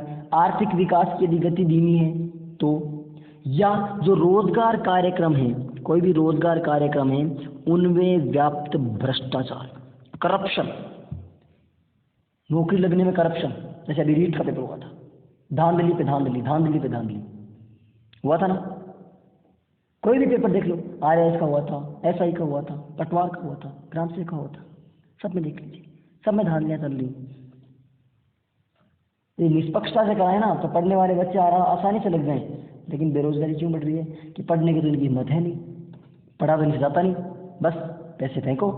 और हमारे जो कई ऐसे हैं पैसों के भूखे, वो कहते हैं ना कुत्तों क्या चाहिए, खड्डी चाहिए, बस वैसी बात। ठीक है, तो जनसंख्या वृद्धि है, आर्थिक विकास की धीमी गति है, रोजगार कार्यों में व्याप्त भ्रष्टाचार है, बेरोजगारी, यदि बेरोजगारी है तो बेरोजगारी से क्या हो जाएगी, जहाँ कोई व्यक्ति बेरोजगार है तो बेरोजगारी से क्या होगी, गरीबी बढ़ेगी, बेरोजगारी। उसके बाद है प्राकृतिक संसाधनों का अभाव, नेचुरल सोर्सेज नहीं मिल पा रहे हैं, प्राकृतिक संसाधन, सिंपल सी बात यही देख लीजिए, खान पे खान खोदे जा रहे हैं लेकिन उसके अंदर कुछ नहीं निकल रहा है, प्राकृतिक संसाधनों का अभाव। ठीक है, शिक्षा का अभाव, शिक्षा नहीं मिल पा रही है, शिक्षा नहीं मिल पाई है तो क्या होगा, गरीब होगा।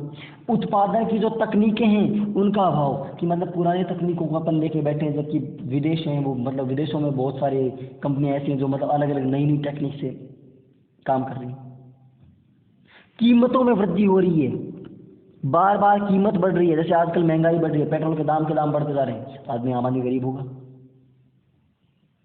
ठीक है, भौगोलिक कारक, अब कई ऐसे हैं, कई देश ऐसे हैं जहाँ पे मतलब क्लाइमेट वहाँ का ऐसा है कि वो उनके अकॉर्डिंग टू वहाँ के, जैसे जापान है तो वहाँ के, जैसे अमेरिका है तो वहाँ का क्लाइमेट ऐसा है, क्लाइमेट उनका मतलब उनकी भौगोलिक परिस्थिति ऐसी है कि वहाँ पे सब कुछ सही तरीके से चल पा रहा है। तो सब क्या है, ये सब के सब गरीबी के कारण है। ठीक है, दरिद्रता के बारे में देखा, दरिद्रता कितने प्रकार की होती है, पहले दरिद्रता की डेफिनेशन देखी, फिर दरिद्रता के प्रकार देखे, दरिद्रता के प्रकार देखने के बाद हमने देखा कितनी मतलब कौन सी इसी रिपोर्ट के अनुसार, फिर देखा उसके कारण। अब कारण के बाद अपन देखते हैं क्या, अब देखते हैं इसकी दरिद्रता के लिए समितियां, प्रमुख समितियां। अब कुछ समितियां बनी थी, उन समितियों की बात करते हैं अपन। हालांकि प्रमुख समितियां लिखने की क्या जरूरत है, बस प्रमुख समितियां ऊपर से लिखो। अब देखो, एक नंबर समिति लिखते हैं DT लकड़वाला समिति। अब नाम ये सर मैं क्या कर सकता हूँ, वैसे नाम में क्या रखा है, DT लकड़वाला समिति। बेरोजगारी या दरिद्रता के निदान के लिए मतलब इसके लिए एक समिति बनी, DT लकड़वाला समिति। इस समिति का गठन हुआ था 1989 में इस समिति का गठन हुआ था। सबसे बड़ी बात, दो इक्वेशन पूछेगा, गठन कब हुआ, उसने मॉडल कौन सा दिया, किसी समिति का गठन कब हुआ, उसने कौन सा मॉडल दिया। तो इसका गठन कब हुआ, 1989 में, और इसने मॉडल कौन सा दिया, URP मॉडल दिया। कौन सा दिया, URP मॉडल। URP मतलब, URP की फुल फॉर्म है uniform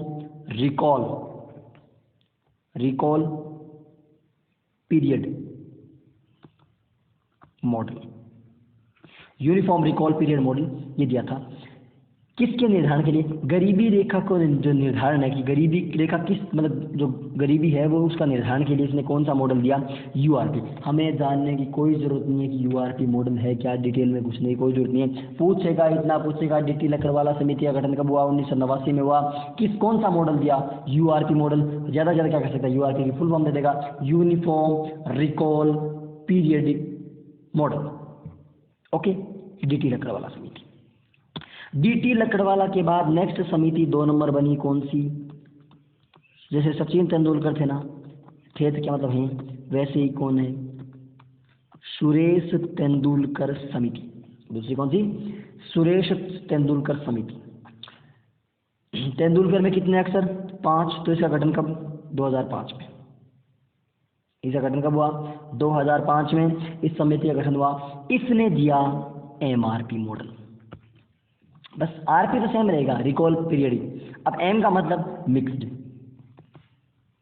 mixed recall period model. पहली समिति कौन सी, पहली समिति जीटी लकड़वाला समिति कब गठन हुआ? 1989। कब गठन हुआ? 1989। कब? 1989 में कौन सा मॉडल दिया? URP model. कौन सा मॉडल दिया? URP model. यूआरपी की full form uniform recall period model. दूसरी समिति सुरेश तेंदुलकर समिति, इसका गठन कब हुआ? 2005 में। कौन सा मॉडल दिया? MRP model. MRP full form mixed recall period model. 2 समितियां कंप्लीट। तीसरी समिति कौन सी? रंग रंजन समिति। तीसरी समिति कौन सी? रंग रंजन समिति। रंग रंजन समिति का गठन कब हुआ? 2012 में।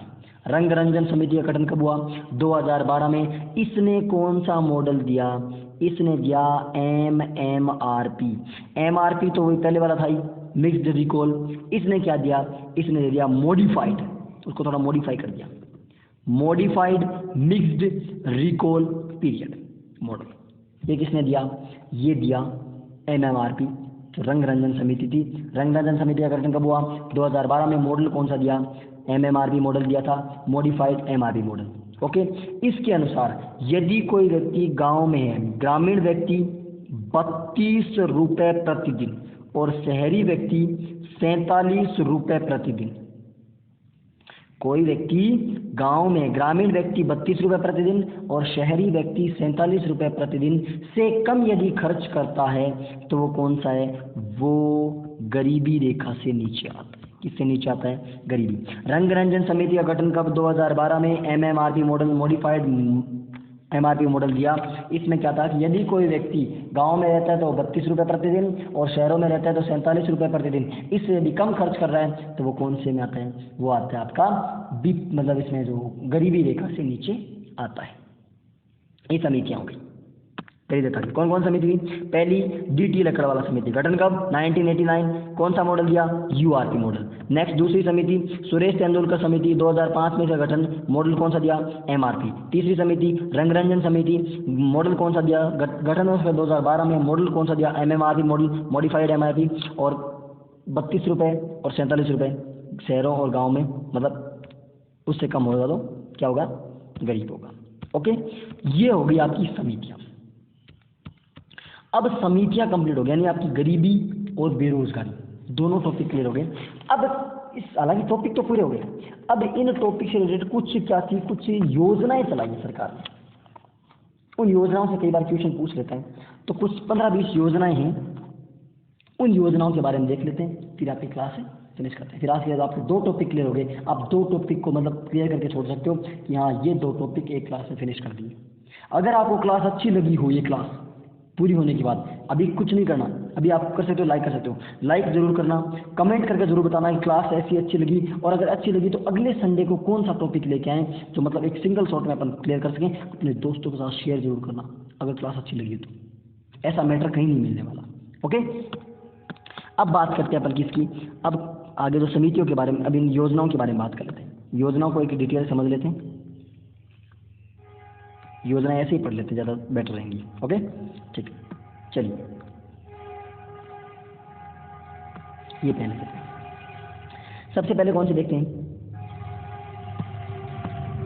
इसके कौन सा ले, ग्रीन से अक्षत कलेवा योजना, ये भी सूट नहीं हो रहा तो कौन सा ले, ये लेते हैं। हाँ या पेन ही ले लेते हैं यार, इतना झंझट क्यों करें अपन फालतू में, पेन लेते हैं। पहला है अक्षत कलेवा योजना, और ये भी ब्लैक कलर कर लेते हैं। हाँ, अक्षत कलेवा योजना पहली योजना है। बेरोजगारी और दरिद्रता से संबंधित कुछ योजनाएं हैं, आपको कुछ नहीं करना, बस इन पीडी जो पेज है ना, इनके स्क्रीनशॉट लेके इन योजनाओं को एक बार पढ़ लेना, बस बात खत्म। अक्षत कलेवा योजना क्या था? इस योजना की शुरुआत हुई थी 2006 में। कब शुरुआत हुई थी इसकी? 2006 में। योजना क्या है कि शहरों में 5 रुपए में एक समय का भोजन उपलब्ध करवाया जाएगा, कि शहरों में जो भी लोग हैं गरीब या मतलब जो भी जिनको ज़रूरतमंद लोग हैं उनको 5 रुपए प्रतिदिन, मतलब 5 रुपए में एक समय का उनको भोजन उपलब्ध करवाया जाएगा। एक तरीके से कलेवे से समझ लो कि उनको नाश्ता दिया जा रहा है। वर्तमान में जो इंदिरा रसोई वाले चल रहे हैं ना, वही, हालांकि अन्नपूर्णा नाम है उसका। तो अक्षत कलेवा योजना क्या है कि 2006 के अनुसार शहरों में 5 रुपए में एक समय का भोजन उपलब्ध करवाया जाएगा। क्लियर? ओके। दूसरी, मुख्यमंत्री युवा कौशल योजना, सीएम मतलब मुख्यमंत्री, मुख्यमंत्री युवा कौशल योजना अभी शुरू हुई थी थोड़े टाइम पहले जब गहलोत सरकार आई थी, 2019 में शुरुआत हुई थी इसकी। इसके अकॉर्डिंग क्या है, इस योजना के तहत कोई भी गवर्नमेंट कॉलेज में कोई अध्ययनरत स्नातक स्तर के, यानी स्नातक मतलब यूजी अंडर ग्रेजुएट, स्नातक स्तर के रेगुलर स्टूडेंट को रोजगार हेतु कौशल प्रदान करना, और उनकी उम्र कितनी होनी चाहिए, 17 से 30 वर्ष। यानी जो मुख्यमंत्री युवा कौशल योजना है, इस योजना के तहत इसकी शुरुआत कब हुई, 2019 में, और 17 से 30 वर्ष का जो युवा है, कौन से, जो स्नातक स्तर के जो युवा हैं, उनको क्या देना, रोजगार के लिए प्रशिक्षण, जो कुशल भारत कौशल भारत ऐसा कुछ चल रहा था ना, उसी के तहत मतलब उनको स्किल ट्रेनिंग देना, स्किल ट्रेनिंग देना। ओके, दो क्लियर। तीसरे पे चलते हैं।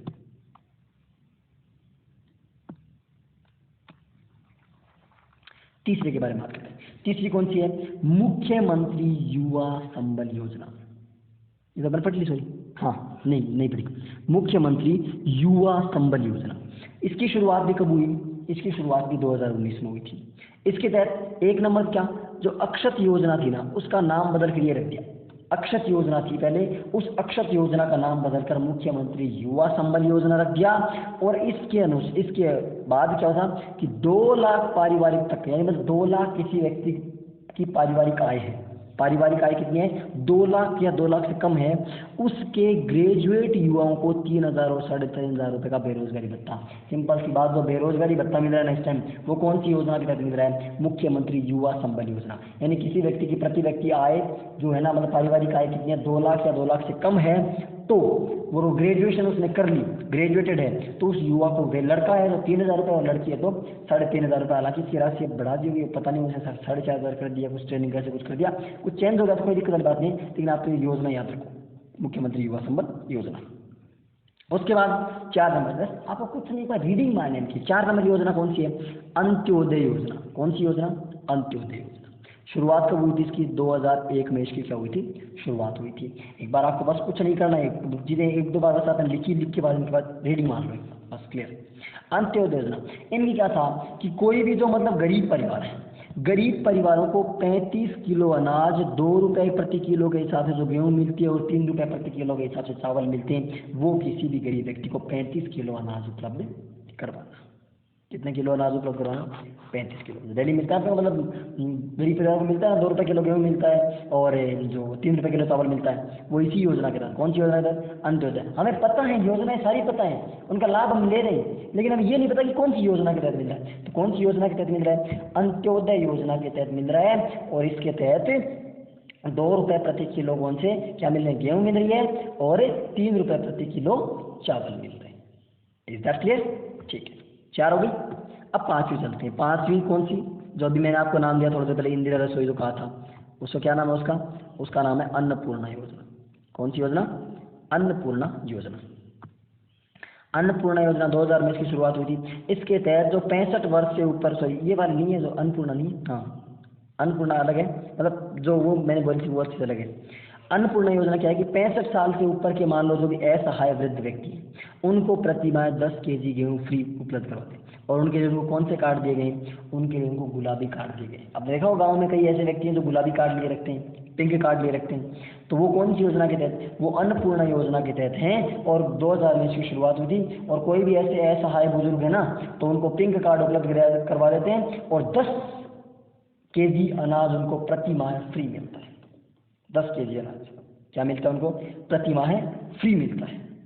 ठीक है, बात समझ में आई। उसके बाद चलते हैं 6 नंबर पे, प्रधानमंत्री रोजगार योजना। प्रधानमंत्री रोजगार योजना कब चली थी, अक्टूबर 1993 में।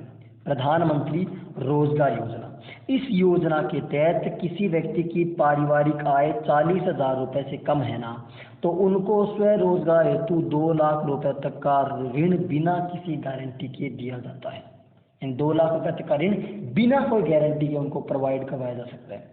किसको, प्रधानमंत्री रोजगार योजना के तहत यदि किसी व्यक्ति की पारिवारिक आय 40,000 रुपए से कम है, तो उनको स्वरोजगार के लिए, यानी कोई खुद यदि कोई रोजगार शुरू करना चाहता है, उसके लिए 2 लाख रुपए तक का ऋण बिना किसी गारंटी के, इनके लिए कोई गारंटी देने की जरूरत नहीं है आपको कि आपके पास जमीन होनी, मतलब ज़मीन की पेपर रखो या कुछ ऐसे रखो, नहीं। और इसमें कौन सा 8वीं तो पास होना चाहिए और 18 से 35 वर्ष का युवा होना चाहिए। 18 से 35 वर्ष का युवा होना चाहिए और क्या होना चाहिए, 8वीं पास होना चाहिए। बात समझ में आई? क्लियर? 40,000 से आय नीचे होनी चाहिए, 2 लाख रुपए तक का उनको ऋण मिलेगा बिना किसी गारंटी के, और 18 से 35 वर्ष का युवा होना चाहिए और वो युवा क्या होना चाहिए, 8वीं पास होना चाहिए। यहाँ तक समझ में आ गया? अब आगे चलते हैं 7 नंबर योजना पे। बस इतना ही है, फटाफट इस योजना कंप्लीट हो गई, कुछ नहीं बता योजना में। 7 नंबर देखते हैं, मुख्यमंत्री रोजगार योजना। कब शुरुआत हुई थी इसकी शुरुआत हुई थी 1999। इसके तहत कोई भी शिक्षित युवा है या कोई भी बेरोजगार है, कोई भी असहाय, विधवा, परित्यक्ता है, दिव्यांग हैं, गरीब हैं, उनको रोजगार देना। और इसका वर्तमान नाम कर दिया जन सारथी योजना। ये याद रखना कि मुख्यमंत्री रोजगार योजना का नाम बदलकर वर्तमान में क्या रख दिया, जन सारथी योजना रख दिया। क्या रख दिया, जन सारथी योजना रख दिया। बात यहाँ तक समझ में आ गई? 7 योजनाएं क्लियर? एक बार फिर से देख लीजिए 7 को, एक बार फटाफट रिवाइज कर लेते हैं। पहली योजना कौन सी? पहली योजना कौन सी थी? पहली योजना थी सीएम जो अक्षत कलेवा योजना। दूसरी मुख्यमंत्री युवा कौशल योजना। तीसरी मुख्यमंत्री युवा संबल योजना। चौथी अंत्योदय योजना। 5वीं अन्नपूर्णा योजना। 6ठी प्रधानमंत्री रोजगार योजना। 7वीं मुख्यमंत्री रोजगार योजना। 7 योजनाएं कंप्लीट। अब चलते हैं नेक्स्ट योजना नंबर 8 पर।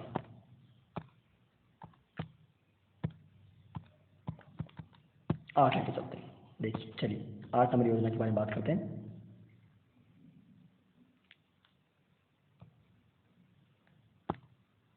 आ जाइए 8वीं कौन सी? स्वर्ण जयंती ग्राम स्वरोजगार योजना। स्वर्ण जयंती ग्राम स्वरोजगार योजना, ये थोड़ी योजना लंबी है, मतलब अच्छे से समझ लेना इसको। 1999 में इसकी शुरुआत हुई थी, 1999 में इसकी क्या हुई थी, शुरुआत हुई थी। इस योजना के तहत जो स्वयं सहायता समूह के माध्यम से क्षमता का निर्माण करना, कोई भी आपके जो स्वयं सहायता समूह है ना, उनके माध्यम से आप क्या करना, क्षमता का निर्माण करना, क्रियाशील समूहों का निर्माण करना, जो एक्टिव ग्रुप्स हैं उनका निर्माण करना, और तकनीकी ज्ञान प्रदान करना। ये इसके 3 उद्देश्य हैं। कौन कौन से? स्वयं सहायता समूह के माध्यम से क्षमता का निर्माण करना, क्रियाशील समूहों का निर्माण करना, और तकनीकी ज्ञान प्रदान करना। और इसमें केंद्र और राज्य का बजट कितना है? 75:25, 75:25। 75 कौन देगा? केंद्र देगा, और 25 कौन देगा? आपका राज्य देगा।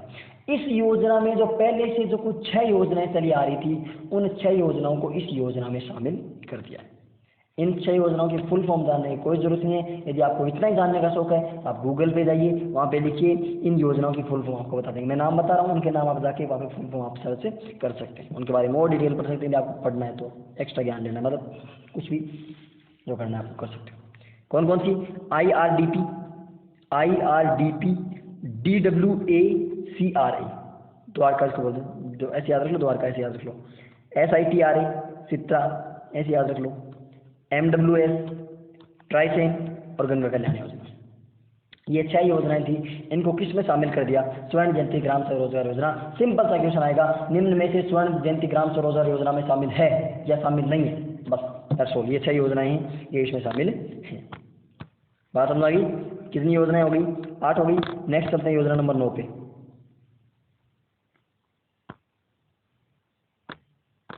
9वां देखिए, 9वें में क्या है?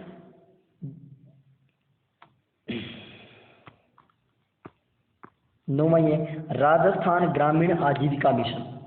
राजस्थान ग्रामीण आजीविका मिशन, इसकी शुरुआत कब हुई थी? इसकी शुरुआत हुई थी 2011 में। कितने जिलों से शुरू हुआ था ये? 2011 से कितने जिलों में शुरू हो गया? ये हो गया आपका 17 जिलों में। 2011 से 17 जिलों में ये शुरू हुआ। कौन सी योजना थी ये थी राजस्थान ग्रामीण आजीविका मिशन। राजस्थान ग्रामीण आजीविका मिशन, इसकी शुरुआत कब हुई थी? 2011 से कितने जिलों में शुरुआत हुई थी? 17 जिलों में। वर्ल्ड बैंक इसमें क्या कर रहा है? आपकी सहायता कर रहा है। वर्ल्ड बैंक क्या कर रहा है? इसमें सहायता प्रदान। किसकी सहायता चल रही है योजना? वर्ल्ड बैंक की। और राज्य के 4 लाख चयनित परिवार जो BPL है ना, उनको गरीबी रेखा से ऊपर लाना। किसको ऊपर लाना? राज्य के 4 लाख चयनित परिवारों को, कितने परिवारों को? 4 लाख चयनित परिवारों को गरीबी रेखा से ऊपर लाने में कौन हेल्प करेगा? वर्ल्ड बैंक करेगा। कौन सी योजना के तहत? राजस्थान ग्रामीण आजीविका मिशन के तहत। क्लियर? 10 नंबर योजना देखते हैं, राष्ट्रीय ग्रामीण आजीविका मिशन। वो राज्य था, ये राष्ट्रीय था। ये भी 2011 में शुरुआत हुई थी। इसकी शुरुआत कहाँ से हुई थी? बांसवाड़ा से। और ये जो स्वर्ण जयंती ग्राम स्वरोजगार योजना थी ना, उसको अधिक रोजगार, मतलब उसमें थोड़ा इजाफा करना, उसको अच्छे तरीके से मतलब लोगों को समझाना, उसके बारे में डिटेल बताना। राष्ट्रीय ग्रामीण आजीविका मिशन, इसकी शुरुआत हुई थी 2011 में। बांसवाड़ा से इसकी शुरुआत हुई थी। स्वर्ण जयंती ग्राम स्वरोजगार योजना को अधिक रोजगारोन्मुख बनाना। क्लियर? ठीक है। इतने स्पीड से इसलिए चले था कि आराम से, मतलब बस ये योजना है, आपको एक बार रीडिंग लगाने की, क्योंकि एक बार थोड़ा सा फैक्चुअल लेता है, कुछ याद रहा तो बस अच्छी बात है, आपका एग्जाम में क्वेश्चन ही हो जाएगा। नेक्स्ट चलते हैं 10 नंबर, 11 नंबर पे। 11 नंबर कौन सी? मनरेगा। मनरेगा मीन्स महात्मा गांधी राष्ट्रीय ग्रामीण रोजगार गारंटी योजना। मनरेगा, ये योजना ढंग से पढ़ लेना। मनरेगा, महात्मा गांधी राष्ट्रीय ग्रामीण रोजगार गारंटी योजना। क्लियर? शुरुआत इसकी हुई थी 2 फरवरी 2006 से। 100 जिलों में, वर्तमान में कितने जिलों में लागू है? 100 जिलों में लागू है। शुरुआत कहाँ से हुई थी? सबसे इंपॉर्टेंट क्वेश्चन। शुरुआत हुई थी कि आंध्र प्रदेश के अनंतपुर जिले के बंदलापल्ली पंचायत से। मनरेगा, महात्मा गांधी नेशनल ग्रामीण रोजगार गारंटी योजना, इसकी शुरुआत आंध्र प्रदेश के अनंतपुर जिले के बंदलापल्ली पंचायत से इसकी शुरुआत हुई थी। कब? और यह पूरे देश में लागू कब होगी? अक्टूबर 2008 से लागू हो गई। पहली कहाँ लगी थी? आंध्र प्रदेश में। और राजस्थान में इसकी होगी कहाँ पे? वो देख रहे थे अभी। 2009 में इसका नाम नरेगा से, पहले इसका नाम क्या था? नरेगा, पहले से नरेगा पे जा रहे हैं। अब वर्तमान इसका नाम क्या कर दिया? मनरेगा, यानी महात्मा गांधी आगे और जोड़ दिया। पहले नाम था इसका नरेगा, वर्तमान इसका नाम क्या हो गया? मनरेगा से नरेगा। ठीक है, सॉरी, नरेगा से मनरेगा हो गया। राजस्थान में, जैसे भारत में पहले कहाँ शुरुआत हुई थी? बंदलापल्ली अनंतपुर आंध्र प्रदेश से, वैसे राजस्थान में कहाँ से? राजस्थान में, ये लाइन इंपॉर्टेंट है, राजस्थान में कहाँ कब शुरुआत हुई? 2006 से उदयपुर की झाड़ोल तहसील की माकड़देव पंचायत से। उदयपुर की झाड़ोल तहसील की माकड़देव पंचायत से इसकी शुरुआत हुई थी। और शुरुआत के कितने जिले शामिल किए गए 2006 में? इसमें 2006 में शुरुआत में इसमें जिले शामिल किए गए थे 6। 2006 और 2006 में जिले भी कितने शामिल किए गए? 6 जिले। कौन कौन से? उदयपुर, बांसवाड़ा, सिरोही, डूंगरपुर, झालावाड़, कोटा। उदयपुर, बांसवाड़ा, सिरोही, डूंगरपुर, झालावाड़, कोटा, ये 6 जिले शामिल किए गए थे। और 2007 से पूरे राजस्थान में लागू हो गई थी। मनरेगा योजना हो गई। पहले नाम क्या था इसका? नरेगा, वर्तमान में क्या हो गया? मनरेगा। 2009 से अक्टूबर 2008 में इसकी मतलब पूरे भारत में लागू हो गई थी। शुरुआत कहाँ से हुई थी? आंध्र प्रदेश के बंदलापल्ली पंचायत अनंतपुर जिले से। कब? 2 फरवरी 2006 को। और उसके बाद राजस्थान में शुरू हो गई थी 2006 में। राजस्थान में कहाँ से? बांसवाड़ा, सॉरी, उदयपुर की झाड़ोल तहसील के माकड़ादेव पंचायत से। और इसमें कितने, 2006 में इसमें कितने जिले शामिल किए गए थे? 6 जिले। कौन कौन से? उदयपुर, बांसवाड़ा, सिरोही, डूंगरपुर, झालावाड़ और कोटा। और कितने इसमें 2007 से संपूर्ण राजस्थान में लागू हो गई थी। क्लियर? 11 हो गई। अब चलते हैं 12 नंबर पे।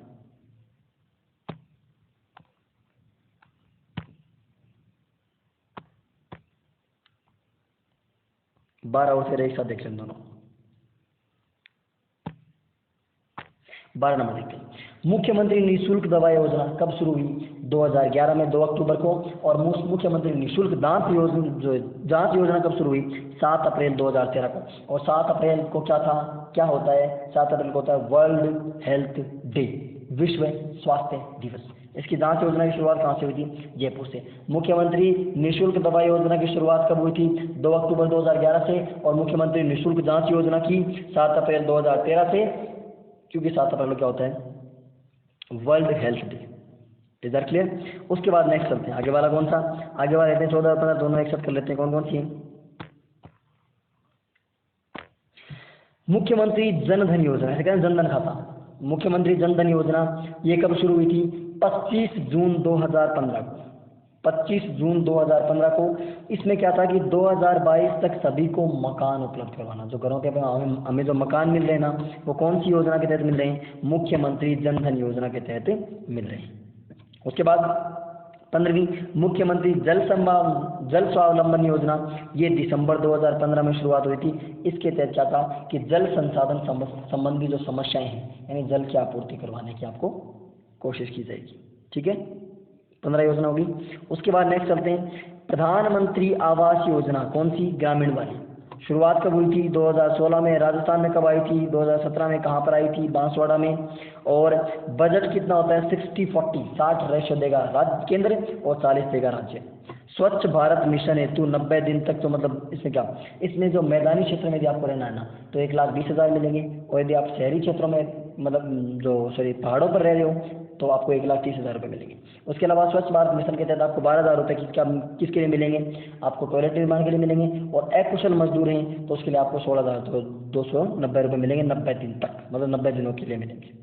ठीक है, ये प्रधानमंत्री आवास योजना थी ग्रामीण, उसके बारे में थोड़ी सी डिटेल थी। क्लियर? 16 योजना कंप्लीट। इन योजनाओं को बस आपको कुछ नहीं, एक बार रीडिंग मारनी है, जैसे मैं रीडिंग मार रहा हूँ, ऐसे 2-3 बार रीडिंग मारना, योजनाएं लगभग याद हो जाएगी। अब चलते हैं, चारों के चारों एक साथ देख लेते हैं।